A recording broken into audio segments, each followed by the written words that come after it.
7.1 exercise 7.1 में हमको पढ़ना है अनुपात के बारे में, ठीक है। तो ज्यादा हंसी आ रहा है आपको, खड़ा होइएगा, उठ जाइए। अनुपात जो होता है इसको इंग्लिश में क्या बोलते हैं, रेशियो बोलते हैं ना। इसका सिंबल बताइएगा क्या होता है। कल हम बताए थे आप लोग को कि रेशियो का सिंबल क्या होता है, नहीं याद है, नहीं पता है, बच जाइए। तो जब बता रहे हैं तो बोर्ड पर ध्यान दिया जाए तो अच्छा रहेगा, नहीं तो 5 मिनट नहीं लगेगा हमको आपका क्लास लगाने में, ठीक है। रेशियो का सिंबल होता है दो बिंदी, कल ही बताए थे, आज फिर से बता दे रहे हैं। रेशियो का अगर बात किया जाए तो अनुपात बोलते हैं हिंदी में, और इसका सिंबल होता है दो डॉट, ठीक है, दो बिंदु। अब चलिए, अभी हम आप लोग को बताएं कि मान लीजिए अगर कह देगा क्वेश्चन कि 7 सेंटीमीटर का अनुपात निकालिए 2 मीटर से, ऐसे, तो इसका अनुपात कैसे निकालेंगे। अनुपात निकालने के लिए सबसे पहले एक बात पे ध्यान देना चाहिए, जिसका नाम है सेम यूनिट। जिस बात पे हमको ध्यान देना है उसका क्या नाम है जी, सेम यूनिट। इसका मतलब क्या है, देखिए, एक जाति का होना जरूरी होता है, ठीक है, अनुपात निकालने के लिए।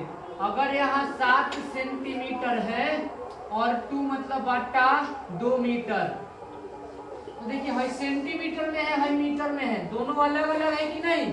7 मीटर का अगर बात करें तो ये थोड़ा सा बड़ा होगा, और 7 सेंटीमीटर का बात करें तो छोटा होगा, ठीक है। तो बड़ और छोटे का कंपेयर एक साथ कर सकते हैं आप, नहीं ना कर सकते हैं। आप समाज में अमीर और गरीब के साथ जो कंपेयर करते हैं तो एक समान थोड़ी करते हैं। मान लीजिए अभी चंदा का समय आया है तो सब लोग एक जैसा चंदा थोड़ी दे देते हैं। जो गरीब है थोड़ा कम पैसा देगा, जो अमीर है वो ज्यादा देगा ना। तो उसी प्रकार देखिए अनुपात में क्या होता है कि इसको पहले एक समान किया जाता है। बटा में तो लिख लिया है लेकिन अभी भी अलग अलग है, सेंटीमीटर है मीटर है, तो या तो आप मीटर को सेंटीमीटर में बदले, नहीं तो सेंटीमीटर को मीटर में बदले, ठीक है। दोनों से आंसर एकदम सही ही आएगा। तो 1 मीटर जो होता है वो 100 सेंटीमीटर के बराबर होता है ना। तो यहाँ 2 मीटर है, इसका मतलब ये कितना सेंटीमीटर होगा, 2 मीटर का बात करें तो 2 गुणे 100, यानी ये 200 सेंटीमीटर होगा ना। तुम्हारा ध्यान ज्यादा इधर उधर जा रहा है, उठा के पटक देंगे तुमको, गधा पढ़ाई के समय में ऐठी कर रहा है। देख इधर 7 सेंटीमीटर का 7 सेंटीमीटर हो गया, और 2 मीटर के बदले में कितना लिखेंगे, 200 सेंटीमीटर। कटने वाला है, अब नहीं कटेगा ये, तो 7 बटा 200 आया, ठीक है। सेंटीमीटर से सेंटीमीटर कट गया, तो आप इसको 7 अनुपात 200 लिख दीजिएगा ना, आंसर आ जाएगा। तो ये था आपको क्या, रेशियो में चेंज करना, ठीक है। अब 2 नंबर क्वेश्चन क्या कर रहा है उस पर ध्यान दीजिए। चलिए 2 नंबर क्वेश्चन को भी कर लेते हैं, उसके बाद तीसरा बताएंगे हम। ओए शांत रहिए, यहाँ पढ़ाई हो रहा है, ठीक है। देखिए लिखा है कि विच रेशियो इज ग्रेटर, कौन सा अनुपात बड़ा है, विच रेशियो इज ग्रेटर।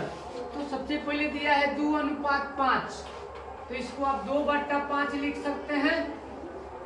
रेशियो का मतलब ऐसे दिया है 2:5 और 2:5 और 3:7, 3:7, ऐसे क्वेश्चन है, ऐसे क्या दिया है क्वेश्चन, और पूछ रहा है कि इन दोनों में से कौन बढ़ के है। तो इसको आप कैसे बनाइएगा, नहीं आता है ना बनाने, हम बता रहे हैं। देखिए आपको इसमें ग्रेटर बताना है, ग्रेटर का मतलब होता है बड़ा, ग्रेट, ग्रेटर, ग्रेटेस्ट। अगर डिग्री का बात करें तो ये कौन सा डिग्री है, पॉजिटिव की कंपैरेटिव की सुपरलेटिव, सुपरलेटिव, कंपैरेटिव। तो देखिए इस रेशियो को पहले हम फ्रैक्शन में बदलेंगे, किसमें, फ्रैक्शन में। तो देखिए 2 का 2, रेशियो हटेगा तो बट्टा सटेगा, मतलब है 2 बटा 5 हो जाएगा, होगा ना।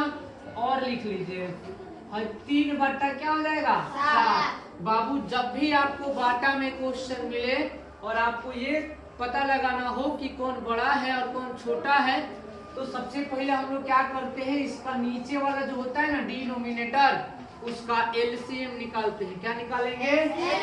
तो नीचे वाले का एलसीएम कितना होगा, दोनों अलग अलग है ना, तो पूरा कर लेंगे तो कितना हो जाएगा 35।